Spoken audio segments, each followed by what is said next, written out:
আপনি কি জানেন ইউরোপের অন্যতম সাশ্রয়ী ও ঐতিহাসিক দেশ কোনটি? সেটি হলো চেক রিপাবলিক। মধ্য ইউরোপের এই দেশটি তার দৃষ্টিনন্দন পুরাতন শহর, উচ্চমানের শিক্ষা, কম খরচের জীবনযাত্রা এবং নিরাপদ পরিবেশের জন্য সারা বিশ্বে জনপ্রিয়। চেক রিপাবলিকের রাজধানী প্রাগ, যেটি ইউরোপের সবচেয়ে সুন্দর শহরগুলোর একটি। দেশটির জনসংখ্যা প্রায় 1,7,00,000। শহরগুলো আধুনিক হলেও পুরাতন স্থাপত্য এখনও সংরক্ষিত আছে। আবেদন করতে পারবেন। নাগরিকত্ব পেলে ইউরোপীয় ইউনিয়নের অন্য সব দেশে অবাধে শহরগুলোর একটি।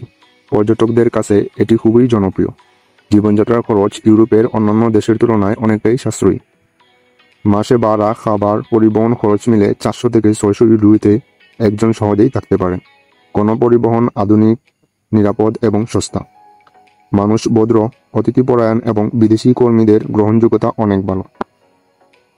এছাড়াও এখানে স্বাস্থ্যসেবা, শিক্ষা এবং সামাজিক নিরাপত্তার সুবিধাও খুবই উন্নত। তাহলে যারা ইউরোপে বৈধভাবে কাজ করতে চান তাদের জন্য চেক রিপাবলিক হতে পারে একটি সেরা গন্তব্য। সঠিক ডকুমেন্টস, ধৈর্য আর সঠিক গাইডলাইন অনুসরণ করলে আপনিও গড়ে তুলতে পারবেন ইউরোপে নিজের উজ্জ্বল ভবিষ্যৎ। আশা করি ভিডিওটি আপনার কাজে আসবে। চেক রিপাবলিক নিয়ে আরও প্রশ্ন থাকলে কমেন্টে লিখুন আর ভিডিওটি লাইক, সাবস্ক্রাইব ও শেয়ার করতে ভুলবেন না।